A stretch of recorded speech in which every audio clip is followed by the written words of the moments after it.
Q&A with me and Renata. If you are new here, I'm Coach Mack, the founding health coach of Running with Bacon, where I help women feel like themselves again, one small step at a time. And I am joined by Renata of Nourish with Renata. Hello, everyone. How's it going? I'm Renata. I'm your intuitive nutrition coach, and I'm here to help you be empowered with your nutrition so that you can nourish your body, mind, and spirit. So good. And speaking of so good, our question is perfect for right now because it is any advice for resisting all the holiday treats, starting with my kids' Halloween candy. Okay, I love this question. So yes, let's get your take, especially because you have kids. So this is very real. It is the candy is real. The struggle is real. One of the things we have been joking about in our family is at Easter time, we fill up the candy bowl with all the Easter candy from Easter egg hunts. And then by the time we get to Halloween, the candy bowl is empty and it just gets filled up again with Halloween candy. So whether or not that be the case in your particular household, I do have 3 tips for you to help resist or perhaps have more moderation around holiday treats. And you can start with your Halloween candy or your kids' Halloween candy. My first tip is to give it away. I know, like this is probably not the most popular choice, but it is one that works for me. So when I know that there are foods around that I can be very tempted by, I actually try to give it away or try not to have it in the house at all. So for instance, one of the things I love is chips. I mean, who doesn't love a crunchy, salty snack? So literally, I can sit down and eat a whole bag of chips because it's basically like eating air.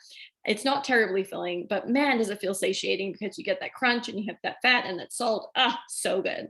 We'll talk about bliss points another time. But what is really cool is if I just choose to either put it in a difficult to reach place or not have it at all, that's really helpful for me. Now, obviously, with Halloween candy, and if you have 3 kids like I do or more, then you probably have them wanting to go out and go trick or treating. And so you end up with a ton of candy afterwards.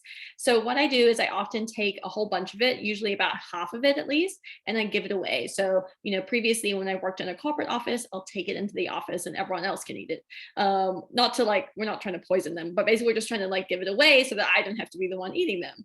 And I think what's also great about that is you're helping to teach your children to have boundaries when it comes to candy. So for instance, my kids can have candy. I don't have a problem with them having candy. It's just about how much candy do we allow ourselves to eat, every day or every couple of days. And so we start to build healthier boundaries and not to think that it's an all or nothing. Like we either have all the Halloween candy or we have none of it and then we feel deprived and then we, binge something else because we can't get the Halloween candy. So it's important to think about their relationship with food too. So that was my first tip. My second tip is, okay, healthy swaps. I love a good healthy swap. And especially when it comes to candy nowadays, there's so many of them that are made with things like monk fruit sweetener or stevia. And so that's personally what I love in order to be able to control the amount of sugars that I'm consuming. Of course, depending on your particular allergies or intolerances, you'd also want to check the ingredients on the labels just to make sure that you're not consuming anything that might cause inflammation or problems for you. But there are just so many good healthy swaps out there. And oftentimes the kids don't even realize that they're having something with stevia. So, they just want to make sure they have gummies or they just want to make sure they have lollipops. So try to see if you can get some healthy swaps in there. Amazing. Also, another tip is have a good meal before you have the sweet thing. So this is really important because sometimes, especially if you've had a long day, you're stressed out, like you are being pulled in multiple different directions because of the holidays, it's easy to miss meals. When we miss meals, our blood sugar level drops, we feel crabby, we feel super hungry, and as a result, we just want to eat everything in sight. Don't worry, I've done that too. So in order to prevent that, make sure you're having really good, healthy meals regularly. So we've talked about creating a balanced plate. So making sure you have protein, healthy fats and carbohydrates at all of your meals. When you have that, it actually helps you to feel full. So you don't feel like, well, I just had this green salad with nothing else on it and I feel really hungry, so I'm going to fill up on candy, right? Or pie or whatever the case may be. Have a really good balanced meal. Make sure you get your proteins, your carbohydrates, and your healthy fats. Then you'll have a sense of satiation so that you don't feel like you need to have multiple slices of cake or multiple pieces of candy. You can then feel really good about having a taste and enjoying it, really really being purposeful around tasting that particular sweet treat or whatever the treat might be. And then you also don't have the hunger pangs that are kind of forcing you to want to eat more. So those are my 3 tips. What about you, Mac?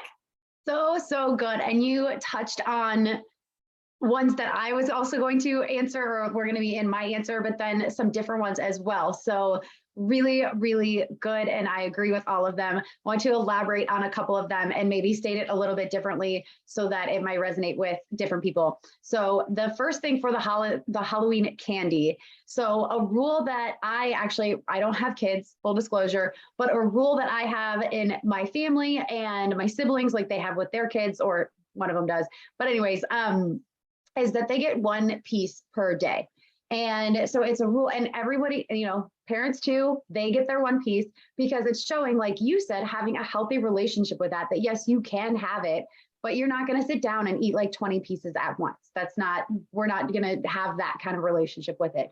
So making some kind of boundary around it is really helpful, because then you're not constantly trying to deprive yourself or resist it. And then being mad at yourself that you gave in to temptation. So then you're like, oh, screw it, I'm just going to eat it all now because I already blew it. And then you end up eating literally all of your kids' Halloween candy. So that's my advice on that, is come up with some type of rule or boundary that you can do. And if you do, like Renata said, and give half of it away, well, then you can still have, 1 a day for however long it lasts, but it'll just be half as long. So still creating healthy boundaries around it. And then my answer to kind of the rest of the holiday season, if you are anything like me and my family, during the holidays, there is food everywhere. It's out on the counters, it's in the refrigerator, it's on the coffee table, it's everywhere, and it's all the time. And nothing happens without food. There is no family get together, there's no gift exchange, there's no anything unless there's food. And so I've come up with a few kind of rules just for myself that have really helped, and I've shared them with clients that also helped with them. So the first one being, only eat when you are sitting at the table.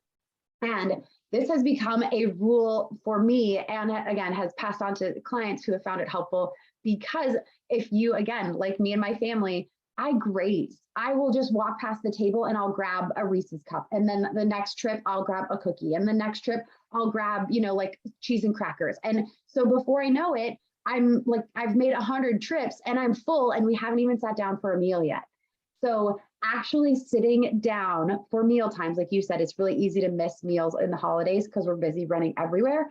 Stop grazing and only eat while you're sitting at the table. If you are actually hungry, you can grab all of that stuff. Grab the Reese's cup and the cookie and the cheese and crackers, but sit down at the table and eat it so that you're deliberate about it and it's not just mindless eating anymore.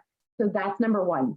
Number 2 is, if it's the sweet stuff that you're really trying to limit or moderate during the holiday season, try doing something else first, as in go for a 5-minute walk around the block, go see if the kids want to play, or drink a glass of water, something before it to say, am I actually hungry? Do I want to eat this, or am I only eating it because it's in front of me? Because again, I only eat stuff because it's in front of me. I'm like, ooh, that looks good. I wasn't even thinking about a little cheesecake bite, but now that it's right there, I may as well go ahead and eat it. So if I take the time to pause and do something else to take my mind off of that delicious looking cheesecake bite, then by the time I'm done with that short activity, I usually forget about it. But if I come back and I'm like, yep, I still want it, then I eat it. I don't beat myself up over it. I just eat it. So, but it is a way to limit, a way to moderate how many sweets I'm eating throughout the holiday. And then my third tip is very much in line with yours, is to give it away. So holiday baking is a huge part of my family traditions. And we at this point have like 24 different cookies or bars or treats or desserts or whatever that my mom is like, oh, we have to make this one because it's a tradition. We have to make this one because it's a tradition. So we end up with so many. So what I started doing is actually going and getting those, they're like baking tins, for lack of a better word. And I just fill them up with a variety of cookies and I give them out to neighbors or friends or, things like that. Like, I've made more friends in my neighborhood now because I have a dog. So it's like I have infinitely more friends. I'm like, well, I can give them to them too.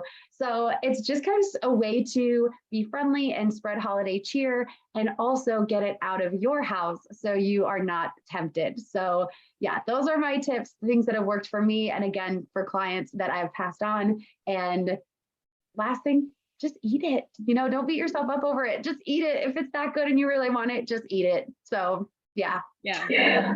I love that. I think that's really important to mention too, because it's so easy to apply so much guilt and shame, especially on food and especially around the holidays.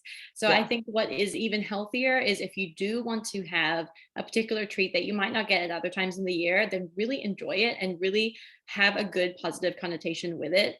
I honestly believe once you do that, then you're less likely to continue to want to eat it because you don't have that guilt and shame that's being activated within you and within your brain. And then you're constantly looking for more ways to kind of activate that guilty center of the brain. So do that. And then I will say one last tip, which might be really helpful for people, especially if you find that you're craving things like chocolate. So I heard this from another health coach, and it is true because I have applied that to another client of mine. If you're craving chocolate, it could actually be a good indicator that you might be low in magnesium. So chocolate is high in magnesium, which is also great for relaxation, for like calming down the central nervous system. So that's really cool. So instead of having chocolate, which I'm not saying you cannot have chocolate, but maybe also look at your magnesium levels, see if you need a magnesium supplement. That's also great to take before bedtime because it helps you relax and to sleep well. Noted. Thank you so much for that. And thank you all for joining us. We'll see you in the next one.